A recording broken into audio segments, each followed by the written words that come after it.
My friends, the first trailer for the live-action series adaptation of Avatar: The Last Airbender has now been released, and although this is just a teaser, there's so much to break down, and so it seemed like the right idea to sit down, have some tea, and go through this thing shot by shot. So let's do it. What is up, everyone, and welcome back to Jones Vibes. Hit the like button if you remember the day that the Fire Nation attacked, and let's dive in. So yeah, I posted my reaction to the teaser that came out last week, and honestly, this live-action teaser really surprised me. I've said it once, and I'll say it again probably every time I talk about this, but Avatar: The Last Airbender is my favorite show of all time, and so watching this trailer, I got a little bit nervous just because I want it to be done right. The M. Night Shyamalan massacre still lingers in my mind, and it has like a heavy weight, you know? I remember when the first trailer for that came out, it was okay. I remember thinking that it looked pretty good, but then in the movie, all of a sudden you get there and they start pronouncing everything wrong. Instead of Aang, it was Aang. Instead of Agni Kai, it was Agni Kai. Just a lot of these subtle differences that the hardcore fans watch and just are immediately turned off from, because you're just like, what the heck? This is not Avatar: The Last Airbender. And so now having this brand new series coming out and having seen the One Piece adaptation that just came through, which was awesome, I definitely have a lot of faith, and this teaser just airbended all that faith to even like a higher level. There's so much good stuff to dig into here, little Easter eggs, cabbages, things like that, and so today it just felt like a fun idea to kind of go through this trailer shot by shot and talk about what might be happening in each shot and where this might be in connection to Book 1, Water. And really quick, I do want to mention, if you haven't seen Avatar: The Last Airbender and you're going into this live action series completely blind and fresh, you might want to watch out because I'm going to be spoiling a lot of things that you probably didn't know. So, with that being said, let's dive in. Okay, so let's turn our attention to this trailer. Let's start it again. So I think that's what looks to be Sozin's comment. The first comment that came when the Fire Nation originally attacked. And I believe this is the Southern Air Temple and probably some form of flashback that Aang is having regarding the Southern Air Temple and kind of learning about the history and how everybody was wiped out. You can see in this small little snippet that we have firebenders facing off against airbenders. And aside from some brief flashbacks, I don't think you really see much in the cartoon. In the episode, The Southern Air Temple, basically they just kind of stumble upon a very deserted Southern Air Temple, and there lies, and Aang finds, the skeleton of Monk Gyatso, his guardian mentor. He was honestly kind of his father figure, somebody that fully supported Aang and his decisions and wanted him to be unique and wanted him to be himself. And the attachment to Gyatso, as well as the Southern Air Temple, Aang's home, just plays such a pivotal role in this story. But anyway, next it goes over to The Boy in the Iceberg, and it's exciting to see this in live action. Like I've said before, you know, we saw this in M. Night Shyamalan's, and it was cool to see the ice in live action and that, but this looks very, very cartoon accurate, and this is also our first little snippet of Katara and Sokka. We've seen some images, but looking at them both, I don't know. What do you guys think? How are we feeling about these two? Because Katara and Sokka are huge roles in this show. Every character is so important, but these two are with Aang constantly. Sokka plays that comic relief, and Katara ends up being that love interest. I mean, she is a massive part of this story. And so it's funny looking at these two, and these two characters that I hold so near and dear to my heart, and being like, okay, I can't help but be a little bit like judgy, and I feel bad because these are just two young actors that got this role clearly because they're very talented, but I find myself nitpicking a little bit like, oh, okay, is that Sokka? All right. But we can see Katara's mother's necklace. I don't see Boomerang with Sokka, but maybe we'll see that here in a little bit. We'll see. Okay, so this next scene, moving on, I actually said during my reaction when it started zooming in on this Earth Kingdom city, I was like, is that Ba Sing Se? And I don't know, everything was going so quickly during that reaction. My first time watching this trailer, I just didn't really have time to analyze, but this is clearly Omashu. When they're going to visit King Bumi, you can see the little railways. I believe, I forget, is that like the mail delivery system or goods delivery system within the city? But Aang uses that. Aang and Bumi, when they were younger, used to use that, and they would jump in it and use this as like a riding system, like they would go like play and ride all over this thing. Aang would use his airbending to push them around. So I'm excited that they're going there and that we're actually going to see that. I'm also very curious to see Boomy. We don't see him at all in this teaser. We might see him in another trailer, but I guess we'll see when we see him. Also, in my reaction, I wanted to point out Eddie Jenkins 001 noticed that the cabbage guy is in the bottom right of the screen when this starts. And if you slow it down, those certainly do look like cabbages. And so if that is our near and dear cabbage guy, we love you, man, and I cannot wait to see him. I hope they do it justice. But this is where I really went crazy during my reaction, because this is when they first show Zuko. And this kid looks great, man. Dallas Liu, and you might recognize him from Shang-Chi. He's Katie's younger brother. And this is on what appears to be his ship. And he's kind of walking through the Fire Nation guard that he has there. Although he's been banished, he's obviously still a prince, and so he's in charge. And then we get our first look at Iroh. Paul Sun-Hyung Lee is playing Uncle Iroh. You'll recognize him from Ahsoka and Mandalorian, and this guy has just been killing it lately. I love him in The Mandalorian as well as Ahsoka, but Uncle Iroh is that's a pretty big part. There's a lot of humor that comes with this role. There's a lot of heart and emotion that comes with this role. I'm honestly pretty stoked. I'm sure he's going to play the role well. I'm just very curious about his skills in Pai Sho. But then next is something that I brought up in my kind of post-reaction talk that I had, and that was that they're showing Fire Lord Ozai. He's being played by Dae Kim. You might recognize him from Lost, a terrific actor, but I just find it very curious that they're showing his face. I don't believe in the very first season that they ever show his face. I believe it's always covered up in shadows. You might see it in a picture. I forget if they show Zuko's family with Azula and Zuko's mom in there, and you could see like an old photo, but I don't think that they ever show Ozai's face. And so I'm curious about that. Obviously, with there just being 3 seasons, I could understand them wanting to really introduce the big bad early for people that aren't as familiar with this show, but it worked out just fine in the cartoon. You know, season 1, the main antagonist is really Zuko, and then you kind of lead into Azula, and then you lead into Ozai.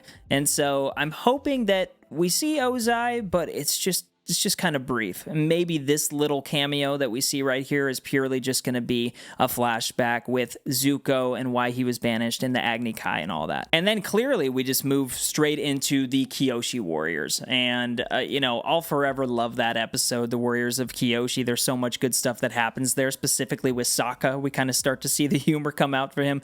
But also you realize that there's so much more going on with Sokka here, where Aang is just like a child, and there's a lot of child-centered behavior going on with him.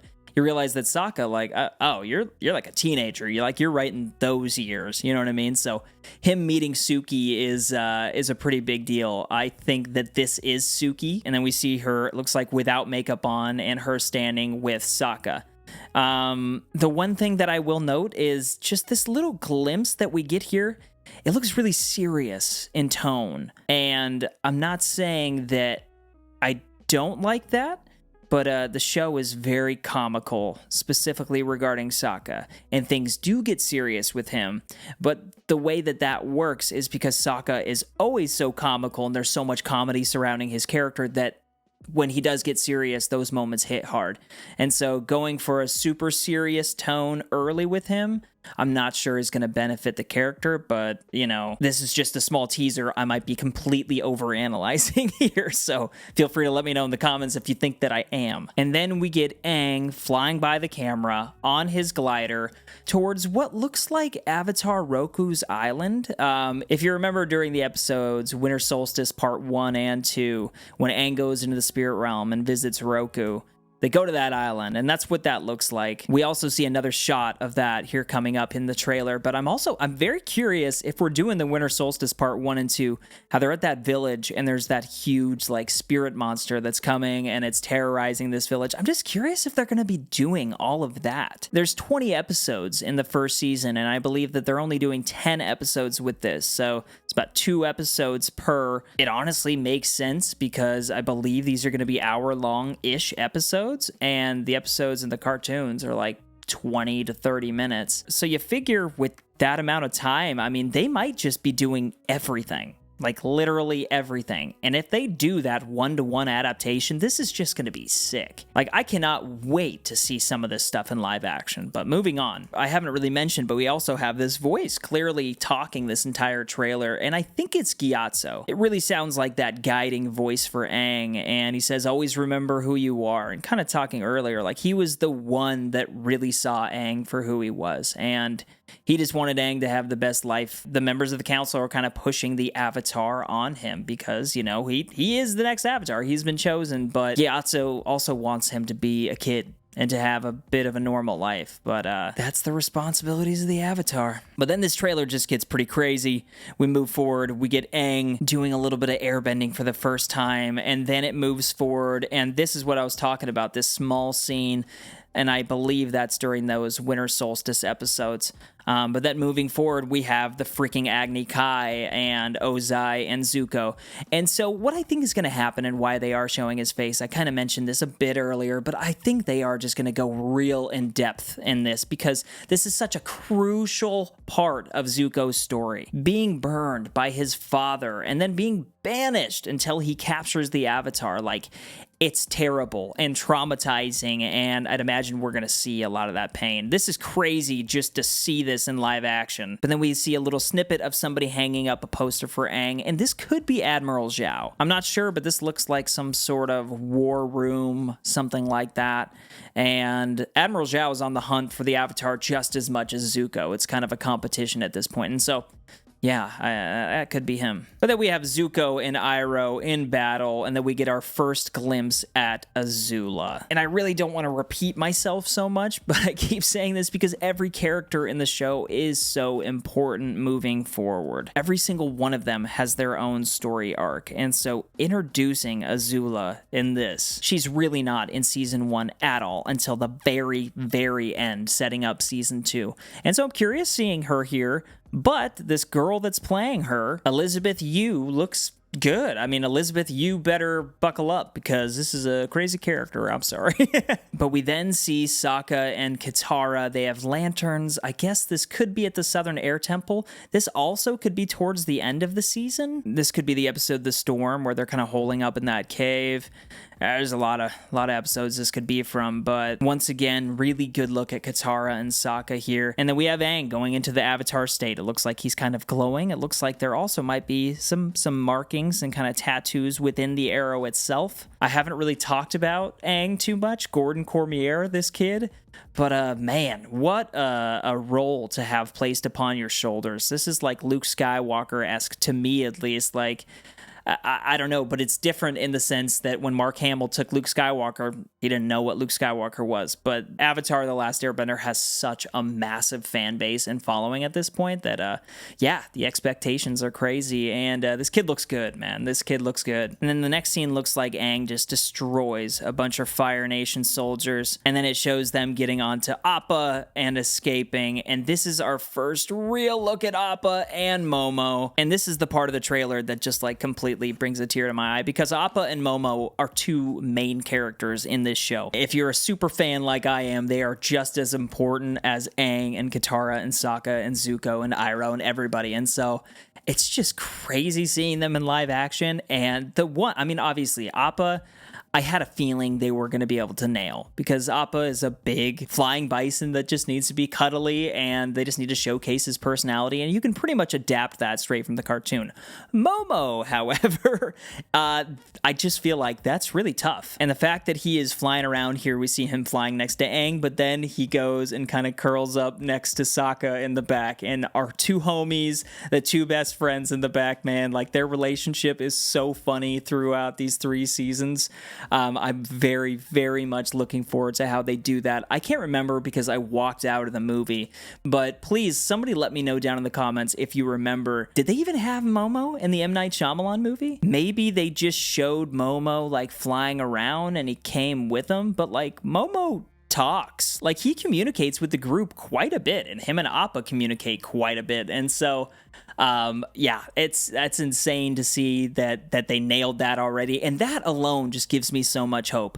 But as for this teaser, it very much is what it needed to be. It's a small teaser. It shows us brief snippets of little things in the season, and I'm already just seeing that they're really going for it, guys. Like, they're really going to be diving through this entire first season, and so that's exciting. I'm very curious to see another trailer when that drops and how much more we're going to see from that, because we hardly saw anything from the end. We didn't see Admiral Zhao, and the stuff with the Northern Water Tribe, as well as Princess Yue, played by Amber Midthunder. If you saw the Predator movie, like, dude, what a casting. I cannot wait for that. But yeah, I mean, just the end of the season is insane, and I really hope they pull it off with this show, man. I really do. I have a lot of faith. This trailer did nothing but get me more excited, and that's what it's supposed to do. So yeah, that was a little shot-by-shot breakdown. I hope you guys enjoyed it. This is my first time really doing like a walkthrough of a trailer quite like this, so please let me know in the comments if you enjoyed it.